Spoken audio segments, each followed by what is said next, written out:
the President and I have had in-depth discussions on China-US relations and major international and regional issues of mutual interest. We reviewed the important progress made in the relationship since we met at Mar-a-Lago, and we discussed how to further move forward the relationship in the months ahead in great depth, and we reached a series of new and important consensus. Our meeting is constructive and productive. I shared with the President the policies adopted at the 19th China's firm commitment to deeper reform, greater opening up, and a path of peaceful development, and China's desire to expand converging interests with other countries and promoting coordination and cooperation among major countries. President Trump shared with me his domestic reform agenda and foreign policy priorities. The development of China and the United States is mutually reinforcing without contradicting each other. Our respective success serves the common interests of both countries.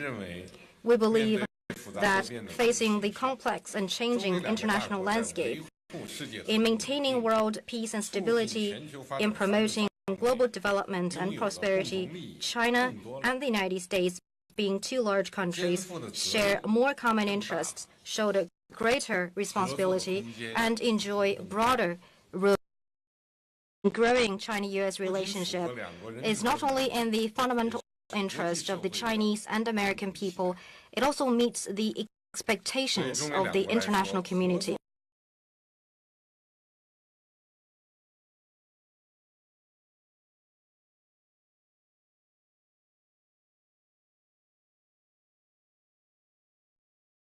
Through mutual visits, meetings, phone calls, and correspondence, with a view to having timely communications on major issues of shared interest. We agreed to make the most of the diplomatic and security dialogue, comprehensive economic dialogue, social and people-to-people dialogue, and law enforcement and cybersecurity dialogue, 4 high-level dialogue mechanisms, and work together for greater results out of these dialogues. We believe that China and the United States are the two largest economies and important engines of global economic growth. We need to further expand trade and investment cooperation, strengthen macroeconomic policy coordination, pursue economic and trade relations. It is necessary to formulate and launch economic cooperation plan for the next phase, to have continued in-depth discussion on trade imbalance, export restrictions, investment environment, market openness, and other issues. And work to support practical cooperation in energy, infrastructure, Belt and Road Initiative, and other areas. Just now, the President and I witnessed the signing of some major cooperation agreements by our businesses. During this visit, the two sides signed over $250 billion of commercial deals and two-way investment agreements. According to China's timetable and roadmap for opening access, this speaks volume of the broad space for further economic and trade cooperation between the two countries, which would deliver great benefits to the two peoples. We agreed to expand exchange and dialogue between our two militaries at various levels, realized at an early date the visit by U.S. Secretary of Defense to China and a senior high-level Chinese military delegation to the U.S., and work to ensure the success of the first joint staff dialogue mechanism and the disaster management joint exercise and academic exchanges. We agreed to strengthen law enforcement and cybersecurity cooperation. The two sides reaffirmed that neither wants to become a safe haven for each other's fugitives, and will instruct competent authorities of the two countries to actively explore a long-term cooperation mechanism regarding fugitive assets recovery and repatriation of illegal immigrants. The two sides will continue the implementation of the 5-point consensus reached in 2015 to enhance cybersecurity cooperation, including the use of the Internet for terrorist purposes and tackling cybercrimes. We will deepen counter-narcotics cooperation and better protect each other's. As two distinctive countries, our two sides may have different views or differences on some issues. This is only natural. The key is to properly handle and manage them. There is far more common interest between our two countries than differences. It is important to respect each other's sovereignty and territorial integrity, respect each other's choice of development path, and our difference. As long as the two sides commit to a constructive approach, we can put aside and diffuse differences, while at the same time build common ground and advance cooperation. We also discussed the international responsibilities our two countries shoulder. We agreed to enhance communication and cooperation on major international, regional, and global issues, and jointly seek proper resolution of relevant hotspot issues to make greater contribution to peace, stability, and prosperity of relevant regions and the world at large. On the Korean Peninsula nuclear issue, we reiterated the firm commitment upholding international non-proliferation regime. The two sides will continue to fully and strictly implement UN Security Council resolutions. At the same time, the two sides commit to working toward a solution through dialogue and negotiation. And we are ready to discuss with relevant parties the pathway leading to enduring peace and stability in the peninsula and the Northeast Asia. The two sides will maintain communication and cooperation on the Korean Peninsula issue. We believe that China and the United States are countries with important influence in the Asia-Pacific. As I said to the President, the Pacific Ocean is big enough to accommodate both China and the United States. The two sides need to step up communication and cooperation on Asia-Pacific affairs, foster common friends, build constructive interactions, and jointly maintain and promote peace and stability and prosperity in the region. We also discussed the Middle East, Afghanistan, and other issues, and agreed to deepen cooperation on counterterrorism, non-proliferation, nuclear security, and stronger support to UN peacekeeping operations. We both believe that friendship between our peoples, and we agreed to further promote people-to-people exchange. We will expand student exchange program, hold China-US Young Makers competition every year, and open additional Young Makers exchange centers in both countries. Ladies and gentlemen, dear friends, President Trump's state visit is a successful and historic visit.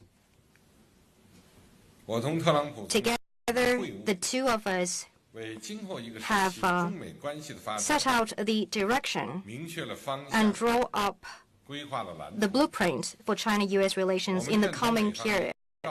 We will work with the United States and act on the consensus we reached, seek further progress in China-US relations to bring greater benefits to our peoples and people across the world. Thank you very much.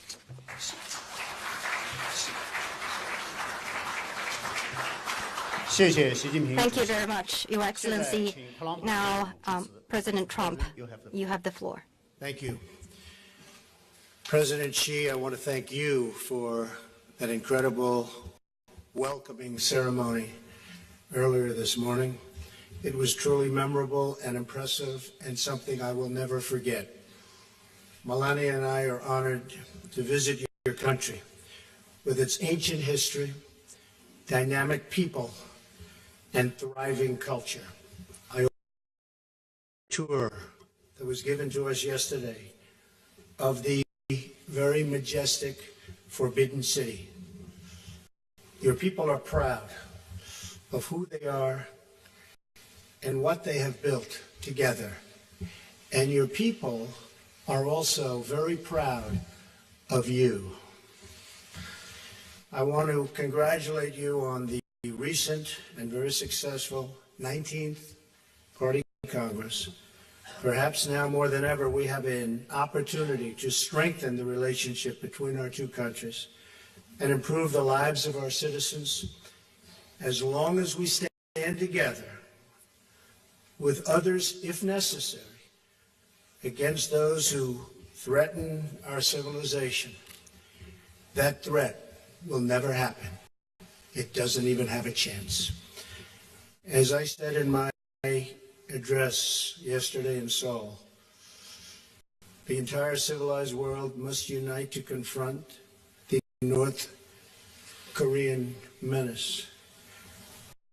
And the entire world is watching us right now. Discussed our mutual commitment to the complete denuclearization of North Korea. We agreed not to replicate failed approaches of the past, and there were many. We agreed on the need to fully implement all UN Security Council resolutions on North Korea and to increase economic pressure until North Korea abandons its reckless and dangerous path.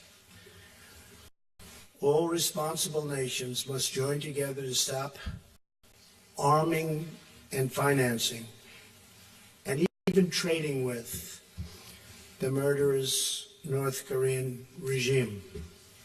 Together we have in our and the world from this very serious nuclear menace. But it will require collective action, collective strength, and collective devotion to winning the peace. In order to create a more secure future for all and to protect our citizens from extremism and terrorism, President Xi and I also committed to working toward a peaceful future for Afghanistan. All of humanity. And we will stop radical Islamic terrorism. The United States and China also face many challenges within our borders. Every year, drug trafficking destroys millions and millions of lives. Today, President Xi and I discussed ways we can enhance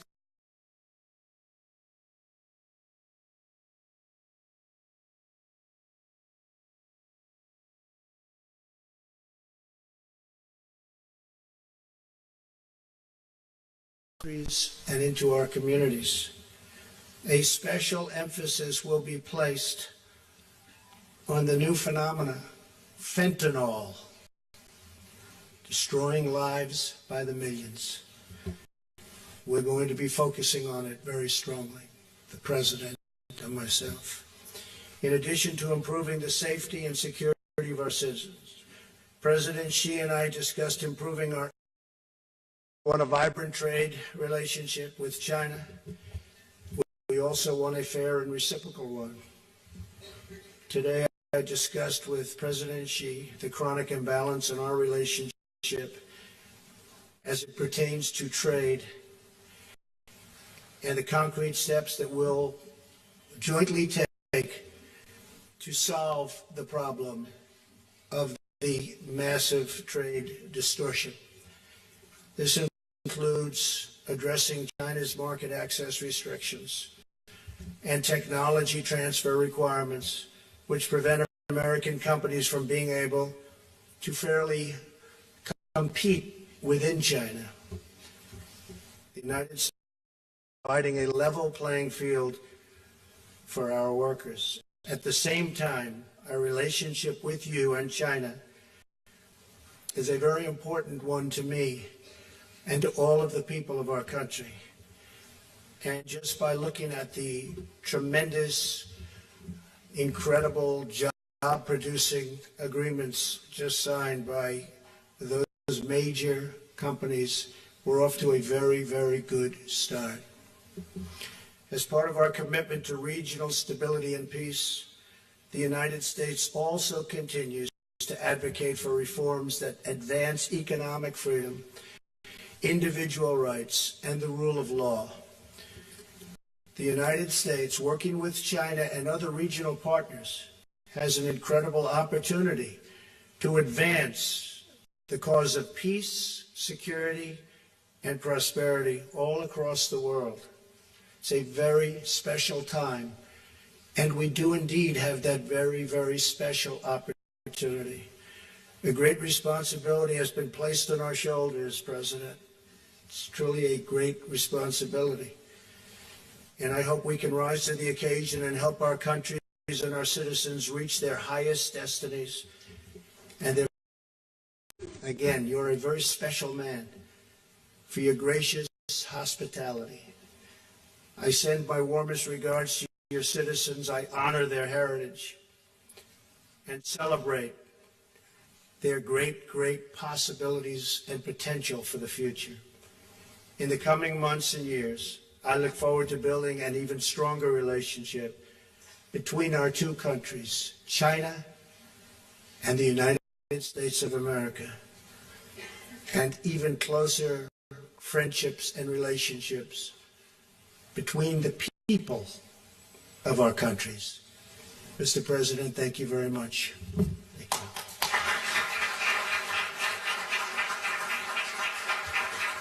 谢谢特朗普总统。中美元首会面记者到此结束，谢谢两位元首，谢谢大家。